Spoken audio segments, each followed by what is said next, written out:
Will Burke had as many fantasies as the average man in the United States. Of course, everyone's fantasies are a little different, but I didn't think mine were extreme or realistic. Who is Natalie Morrill? Natalie is a reporter for the so-called legal reality show of the television news channel, which is usually devoted to murders under strange circumstances. The show, in which she is one of the lead reporters, is called The Villain's Connection. Natalie asks compelling questions, seems to be passionate about getting to the truth while doing her job, and is very attractive on screen. I don't quite understand why Natalie attracts my attention so much. I mean, she's certainly pretty at the time of writing this story. She was about the same age as me and my early 30s. In any case, regardless of the reasons why, I have always considered Natalie the most desirable woman on television, judging by the gossip on the internet. She lives about 3,000 kilometers from me. And in any case, I never seriously considered the possibility that I would meet her. Of course, it was ridiculous that an ordinary guy like me had any chance of contacting a famous woman who has a husband and 2 children. As for my fascination with attractive pregnant women, I did have 1 or 2 chances to fulfill my fantasy when I was in my early 20s, but I was too clumsy to fulfill it. Despite my admiration for Natalie, no one really wants a reporter like her to be interviewed on television. If you appear on the Villains Connection show, it's most likely because someone you know has been killed or is under suspicion of murder. When one of my friends got into what many considered a strange accident and died, and a criminal case was opened against his wife for possibly causing the accident. This apparently fueled the channel's interest because a month after the accident and after my wife's arrest, the producer of Villains Connection called me. Mr. Burke? Yes, I'm Will Burke. I'm Beth Lipscomb, producer of Villains Connection. Are you familiar with our TV show? I'm sure that yes. This is probably one of my favorite shows on television. I'm glad to hear that. I understand that you were friends with Anton Bianchi, and you were also friends with his wife, Monica. Yes, it is. I knew Anton for 10 years before his accident, and we did a lot together. And I gave the eulogy at his funeral. Since then, I have tried my best to help Monica. Do you have an opinion as to whether Monica is responsible for his accident, or whatever you call it? The police seemed to think she was having an affair, and he found out about it. And this became the motive for her to take care of his death, which led to her arrest. Well, there are several reasons I have to do with it. Firstly, Anton was an experienced tourist, and it was difficult for me to understand how he could just fall off a cliff. However, another thing I know is that the probability that Monica had an affair is even less than the probability that Anton fell off a cliff. Also, I don't think Monica would have had the character or the strength to push Anton off a cliff. He was a big and strong guy, almost as big and strong as me. I think what I'm saying is that it was an unlikely but still possible accident, and that Monica had nothing to do with it. Beth and I continued to discuss the situation, and she had many more questions, and I provided much more information. Finally, she asked, "Are you ready to give an interview for one of the episodes of the series Connection of Villains?" I paused to think carefully, and then the woman from my fantasy came to mind, Natalie. This may sound strange, Beth, but I would only agree if Natalie Morrill interviewed me. Well, we were thinking about Keith Mitchell, she said before I interrupted her, I think. Keith is a very competent reporter, but I'm sorry. If Natalie is not the reporter who is interviewing me, I'm afraid I have no interest in him.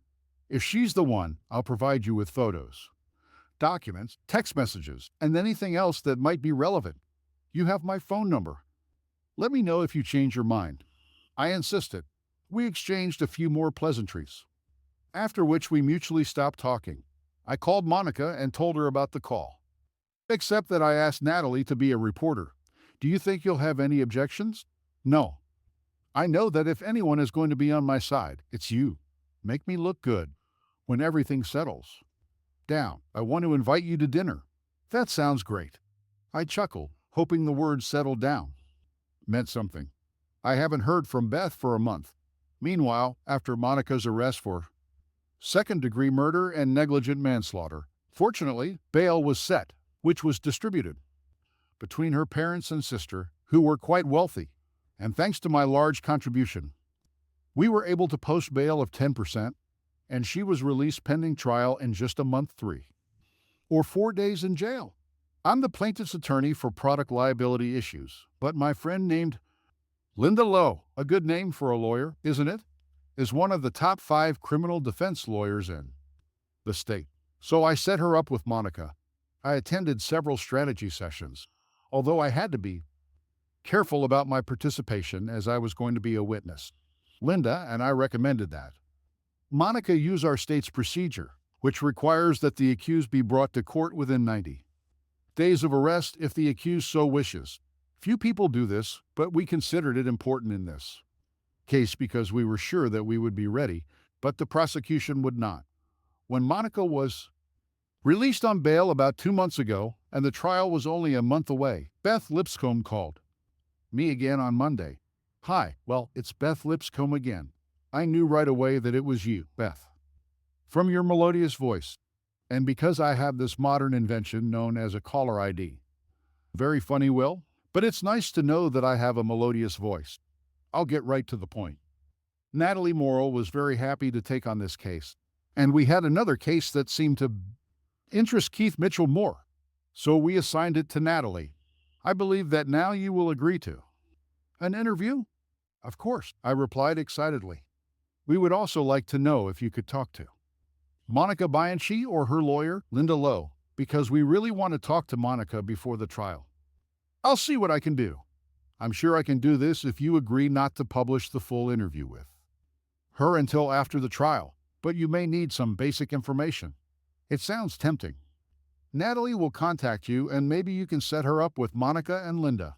I hung up the phone with a big smile on my face.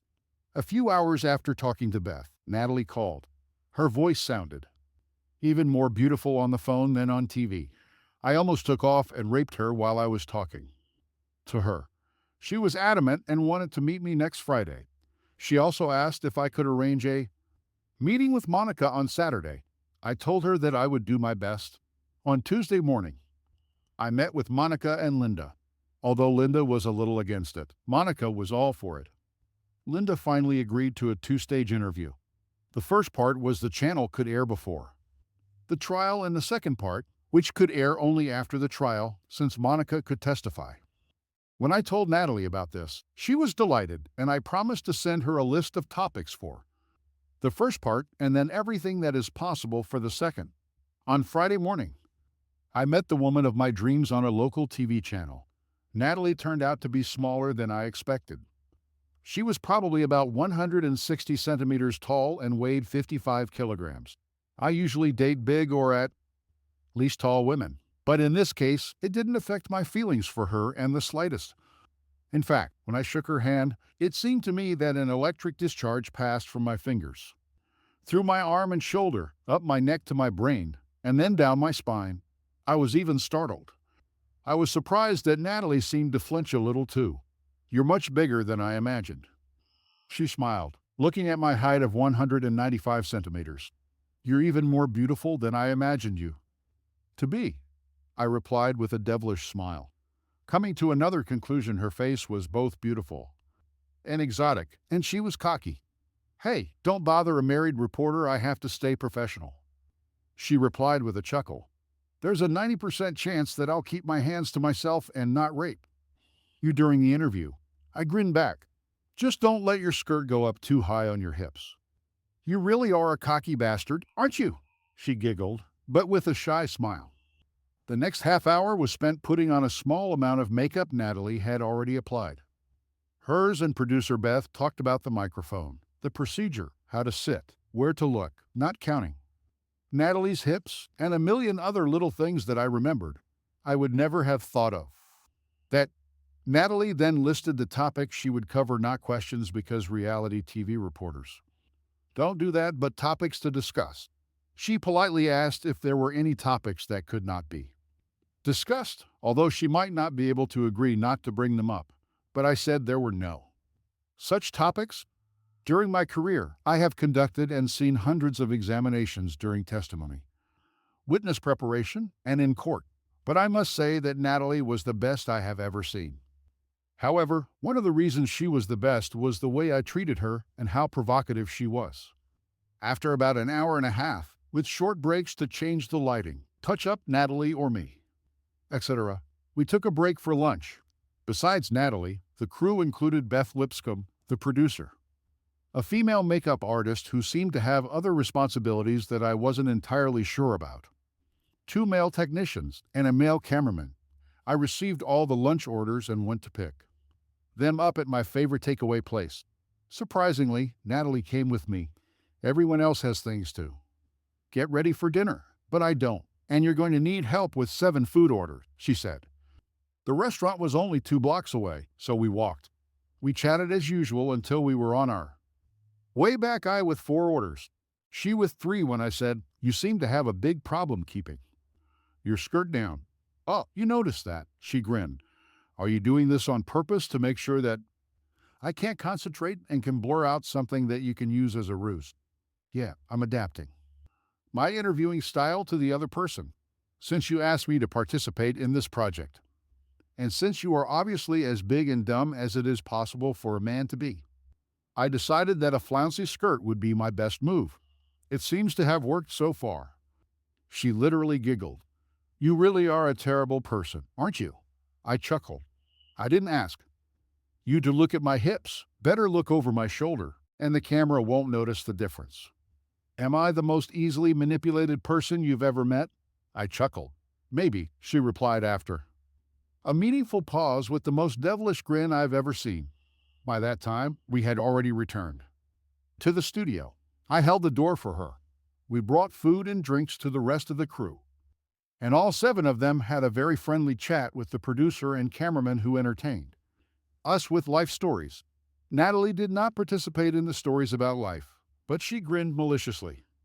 From most of the dinner, after about 45 or 50 minutes, we returned to the interview. I couldn't believe how detailed it was. Some of the questions seemed inappropriate to me, but if I could extend the time during which I could look at Natalie, I wouldn't mind. However, one line of questions really confused me. She asked me about my friends skillfully applying this to my relationship with Anton and Monica. For example, she asked if we had ever met twice. We finished shortly before 1600 hours. I asked if I could invite the film crew to dinner. Beth said, "That's nice of you, but we pay the expenses and we can eat whatever we want." "Does your expenses include booze?" I smiled. "No." Beth started the answer. I interrupted her. "Okay, if you pay the food bill, I'll pay the alcohol bill, with the exception of the makeup artist who asked off." Everyone else agreed, so I booked a table for 6 at the best casual restaurant in town, explained to John, the operator who was supposed to drive the car, how to get there, and told everyone that I would meet them there at 6:30 p.m. We had fun at dinner. This time I told a lot of life stories, and Natalie sometimes joined us. Natalie was indeed asked for a few autographs, which she kindly gave, but this did not spoil the situation. All this was done so that other visitors would not complain about how noisy we were. Natalie only drank 1 glass of wine, and I don't drink alcohol, but the others made up for it. John and Beth had the impression that they had driven many people under the table in their lives. I was sitting next to Natalie, and we often accidentally touched each other. I was over the moon with happiness. Beth and I split the bill and the tip as agreed. After a pleasant 2-hour dinner, it became obvious that John shouldn't take them back to the hotel, so I offered to take them back. There were cries of, "You don't have to," but I insisted. There were 3 rows of seats in their SUV, and I was glad that Natalie got in front next to me. When I dropped them off, left the car in the garage, and gave John the receipt, I told them that I would bring Monica and Linda to the studio with me at 9:30 the next morning. I received a handshake and a sincere thank you from Natalie. When Monica, Linda, and I arrived at the studio the next morning, Natalie was wearing a pantsuit. When I raised my eyebrows in surprise, she playfully slapped my hand and muttered where no one else could hear, "I'm not going to show you my hips for free, asshole. Yesterday you paid for it with your detailed testimony, but today I don't need you." Wicked woman, I muttered back with a big smile on my face. By the time the interview began, Linda was already ready for it because she thought it would be a great test for Monica if she had to testify.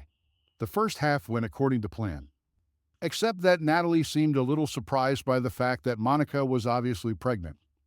She had just started her third trimester as she testified and looked very good since she had not previously known about it. I noticed Natalie giving me a disapproving look for not mentioning either the pregnancy or Monica's attractiveness. I just grinned when she mouthed bastard. When we stopped for lunch, Linda, Monica, and I went our separate ways, and the channel crew was left to their own devices. We met in the studio 90 minutes later. In the second half of the interview, there were several questions that Linda did not allow Monica to answer, but there were few of them, and they were scattered. I thought Monica did a good job explaining all the evidence that the prosecutor would probably use if Monica ever appeared in court, and Natalie did a good interview, almost like a prosecutor. We broke off again shortly before 4 p.m. Linda and Monica hurried away because Linda wanted to have dinner with Monica, make adjustments after the interview, and prepare something else for the trial. Although they still had 27 days, I asked the film crew what they were doing. Beth said, well, the team and I should have finished everything already. We need to get back tonight if we can, because we all have plans for tomorrow and it won't be easy to get to the plane. What about Natalie? I asked. She will stay overnight and then fly away to visit her family on vacation. I think her flight will take place on Sunday afternoon, Beth replied. Do you need help with the equipment to prepare him for the trip? I asked. You don't have to. Beth started to object, but John intervened. We definitely could use some help, Beth. Yes, Beth. Let him help. Natalie said. He's as big and dumb as a man can be. So as long as John instructs him, he can help. With that, I grabbed Natalie, turned her upside down, and playfully said, take it back, Natalie, or I'll carry you around the studio like this. I thought the film crew would fall off their feet laughing. They were laughing so hard. After a few lines between Natalie and me, she finally said, okay, I take it back. I turned her over on her right side and put her on her feet. Her face was flushed, but she was smiling. You're kind of an animal, aren't you? She giggled, hiding behind Beth for protection. What is this something like? I laughed. Get back to work, clowns. Beth laughed. I really helped them. I could carry twice as much cargo as the rest of the team. And we loaded the SUV. Everyone was ready to go to the airport within 30 minutes. When the others left, Natalie and I waved goodbye to them. As soon as they turned the corner, I turned to Natalie and said, if I promise not to turn you upside down anymore, no matter how much you insult me, will you let me buy you dinner? I was surprised by her quick response. Okay, but I need to go to bed by 11 p.m. since I'm flying tomorrow to meet my family. No problem, I replied. I booked a table at a restaurant where I knew there were glass countertops, hoping that she would not be wearing a pantsuit like in the afternoon, and arranged to pick her up at the hotel at 6:15 p.m. As I had booked a table for 6:30 p.m., I took a quick shower and shaved, and then took a 45-minute nap. I put on my best casual clothes and arrived at her hotel at 6:10 p.m. Not that I was too worried.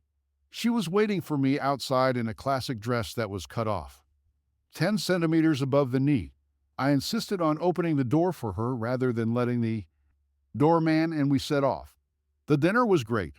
This time she drank 3 glasses of wine, and we were both relaxed. I had been lusting after her for years, and now that I knew her, I was in love. Well, I was in love with another woman too, but I think what I felt for her was as close to love as it could be. Her hips looked amazing through the transparent tabletop. The rest of her body was just as appetizing. The most interesting conversation we had at dinner was the following. Well, why did you ask me to be the reporter on this case? Because I think you're the most beautiful woman on television, if not in the whole world, and I've been wanting to meet you for a long time. That's bullshit. You're only telling me this now to inflate my ego. Which, by the way, doesn't need any help. She laughed. What if I could prove to you that my biggest dream in life many years ago was to make love to you, At least I could have proved it. Months ago, long before I met you. How would you prove it? What if I could? Would it give me a chance to fulfill my fantasy? I asked, jokingly moving my eyebrows up and down. Maybe she laughed. But it's all bullshit. I'm sorry for going through my message history, I said, pulling my cell phone out of my pocket. Natalie sat across from me, sipping wine, smiling, and occasionally muttering bullshit while I frantically flipped through my phone. After about 5 minutes, I found it. A few months ago, my friend and I exchanged a few phrases like, what if, on one of the days, when we must have been really bored and maybe he was drunk. One of them was in abbreviated form. What if you could to use any woman in the world? Who would it be? My answer, also in abbreviated form, was Natalie Morrill, of course. For some inexplicable reason, this woman is driving me crazy. With a smug expression on my face, I handed my phone to Natalie. She read the text message with a smile. But then, to my horror, because it was another conversation with my friend that I didn't want to show her, giving her penchant for investigations, she scrolled on. I don't think she had time to see what I was hiding before I snatched out my phone. But when I took it out, there were unwanted messages on the phone screen. After looking at the unwanted text exchange, I suddenly realized that it should never have seen the light of day. So I deleted it and decided that I would contact a computer expert in the next few days to make sure that it could not be restored. Natalie's response was, I think you faked the dates in those messages, and that's bullshit. Although it was said with a big smile on her face because she obviously knew that I was telling the truth. Then she immediately changed the subject, and nothing even remotely similar was discussed anymore. We finished dinner around 8:15 p.m., and I said, it's almost 3 hours before you go to bed. Let's go to the dance club. You can dance, can't you? I'd shame you, she giggled. In fact, even though I'm a decent dancer, she really shamed me. Well, at least she would have shamed me if I didn't care that she was much better than me, which I didn't do. Natalie seemed to like being touched on the dance floor. A couple of times during the slow songs, I lifted her off the floor and danced around, holding her in the air. She swore jokingly when I did it, but I got the distinct impression that she really liked it. I think she also liked it when I turned down all the other dance offers she received on her behalf. There were a lot of them. At least she never complained when I refused on her behalf. And when one guy was aggressive and said to me, I'm not asking you, asshole, I stood up, looked at his face. He was 15 centimeters shorter and 20 kilograms lighter than me, and growled, leave us safe and sound now, where you'll be carried out piece by piece. He took the hint and retreated with his tail between his legs. When I sat down again, I thought that Natalie might be upset about my display of masculinity.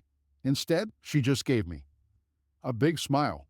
Around 10:30 p.m., I was sweating and Natalie was beaming from our intense dancing.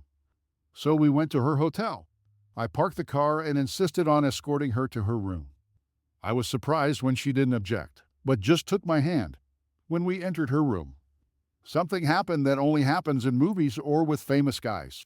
I've never cheated on my husband before, but you're so big and strong that there's nothing I could have done to stop you. Natalie, and I didn't get a damn lot of sleep that night. Natalie set the alarm after all. We woke up after a short sleep by my calculations for 3 hours, no more around 10 o'clock in the morning. There were big smiles on our faces. After she packed, we had breakfast at the hotel. And then I drove her to the airport. But for getting out of my car, she turned to me and blushed and said, I hate you. Why? Because of you, I cheated on my husband. How did I make you? I asked, being a big, strong, courageous animal, which is also funny and smart. I've never been with a big guy before, and wow, it was different. Do you regret it? I'm sorry that I cheated on my husband, but I don't regret it a bit. Physically, it was the best bed experience of my life. Making love to you is the most exciting event in my life. The only opportunity that nothing compares to. Is that what it meant to you? Making love? I was silent for a long time before answering. It was the number one dream on my wish list, something that I thought would never, even in my wildest dreams, come true. You are the most beautiful woman in the world. Not only because of your stunning looks, but also because of your intelligence and daring character. I can honestly say that I made love to you last night, since I have some fame. I think you'll get the right to brag about it in front of your friends, she said shyly. Despite the fact that we know a lot about each other, you don't know me well if you think I can tell anyone about last night and this morning. I assure you that the best time of my life will stay with me to the grave. Natalie smiled broadly. That's on one condition, I continued. A silent expression appeared on her face. Then she said, Okay, bastard, what is your blackmail? If your husband ever divorces you, I'll be the first to try to woo you. I said with a serious face. After another long pause, she replied, I think since you used me the way you did last night, I might give you a first chance. I think my pussy would like that. Then she giggled at her silly joke, gave me another kiss that could even match the one that set off the sprinklers in the hotel room, and then rushed out the door with a suitcase in her hand. She didn't even look at me when she was rushing to the airport. I went home and took a nap for 5 hours, during which I made love to Natalie at least a dozen more times in my sleep. When I woke up, I was cheerful, despite the fact that my other experiences with Natalie were fantasies, not reality. I had a once-in-a-lifetime opportunity, which is more than 99.9% of guys. It took me about a week to recover emotionally and intellectually from talking to Natalie, but my usual workload and help with Monica's trial made me distracted. Although I was an important part of Monica's case, we didn't go to dinner, the theater, or anything like that together because we didn't want the prosecution to consider my testimony biased. I'm sure the people on the prosecution team noticed that I glanced at Monica from time to time. But because she's a beautiful woman, I wasn't the only guy, including the men on the prosecution team. I'm sure that's why they had a less experienced female prosecutor as the lead prosecutor, rather than the most experienced man. Despite a dozen other factors, the main reasons the prosecution pursued Monica were the following. She told some of her friends that she was unhappy in her marriage. She had a $1.5 million life insurance policy in Anton's name. Anton insisted that she have an abortion as soon as she started having morning sickness. She felt ill about the 6th week of pregnancy because, in his opinion, conception was undesirable. Several of her acquaintances, who were not really friends, although the prosecution wanted to present them as such, said that she had an affair. Monica's mobile phone was ringing from the scene of Anton's fall from the cliff around the time when the medical examiner and the first tourist who discovered the body came to the conclusion that he had fallen. Monica could not find her mobile phone after Anton's death. The police assumed that it had been thrown away, and the police came to the conclusion that Monica did not feel a sense of loss either at the news of Anton's death or at the funeral. The main thing Monica was capable of were decent explanations for all of the above, except, perhaps, for the lack of a sense of loss in my testimony about the alibi. It was easier for the medical examiner to determine the time of death than for anyone else, based on a number of factors that were apparently confirmed by Anton's broken watch, presumably. It was at 1400 hours, according to the destroyed clock and all medical tests. I told the police and will testify in court that I saw Monica in the store at 12:45. In fact, I looked at my watch when we quickly exchanged pleasant words, and then we broke up. The place where I saw Monica was far enough away from the place where Anton died, and the police found it almost impossible to get anyone, let alone a pregnant woman, to the place of Anton's death in 1 hour and 15 minutes from the moment I saw Monica to Anton's death. There was also a surveillance video of me leaving the store about 50 meters from where I saw Monica at 12:27, which, as I claimed, confirms my testimony. Monica never talked to the police on the advice of a lawyer. I was asked to take a polygraph test. I told the police and the prosecutor's office that I would do this if they gave written consent in advance, that the results of the polygraph test were evidence that would be taken into account in court. Of course, a lie detector test is usually prohibited, and the only way to do this is to conclude an agreement similar to the one I proposed to Linda, in which she signed. The police and the prosecutor's office did not want to take the risk and test me on a lie detector under such circumstances, because if I had passed the test, the probability that the jury would acquit was more than 90%, so they refused to agree. The day of the trial finally arrived. The only thing that made me nervous was that the entire channel team was there, including Natalie Morrill. Natalie and I had a few short, pleasant meetings. From what I've heard, I was not allowed into the courtroom until I testified to the defense. Linda did a great job of discrediting witnesses who testified about things that were harmful to Monica's case. I also heard that a government mobile phone expert was forced to admit that he had no idea who was calling for Monica's mobile phone, or what the likelihood was that the cell tower he was supposed to be calling from was actually working. The source of my information was Natalie, who talked to me quickly and calmly during each break, since she was in the courtroom. We were thrilled with this case before Linda came forward to defend Monica. I was the first to testify. I was very well prepared, and according to Linda, my direct testimony sounded perfect.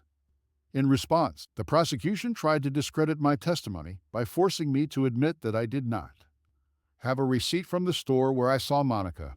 I did not buy anything that day, and that there were no transactions on Monica's credit cards at that time, and that I was Monica's friend.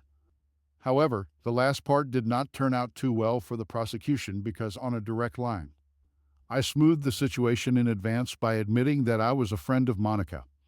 But Anton and I were best friends, and I knew him longer. The prosecution was so eager to discredit me that it made a fatal mistake, which Linda took advantage of. They asked me about my conversations with the police and made some vague remarks about the lack of a lie detector result. During the redirection, Linda asked me directly about the lie detector. Of course, the prosecution objected, and there was such a legal mess that the judge actually dismissed the jury for 10 minutes while the parties sorted things out. When the judge asked the court reporter to read exactly what the prosecutor had said, Judge Samantha Ritchie ruled, "Miss Marston, the logical conclusion from what you said may lead a reasonable juror to conclude that Mr. Burke failed a lie detector test. Since you brought up this topic, even if unintentionally, Miss Lowe has every right to clarify the situation." The prosecution representatives returned to their table with their tails between their legs. When the jury returned, Linda was able to record the exact circumstances of how I was asked to take a lie detector test, which would have led any sane juror to believe that I was so sure that I was telling the truth that I would have to believe, due to the prosecution's blunder. Linda simplified the rest of her case, and although she had already concluded that Monica was less than 5% likely to testify, it was obvious that she would not do so. I was able to attend a closing speech. Linda did an amazing job. Prosecutor Marston had almost nothing to work with. But she was smart enough to disregard my testimony and just say that I was wrong about the date and time, and that in any case, even though Monica was about 3 months pregnant, she could have done what she is accused of even if my testimony was correct.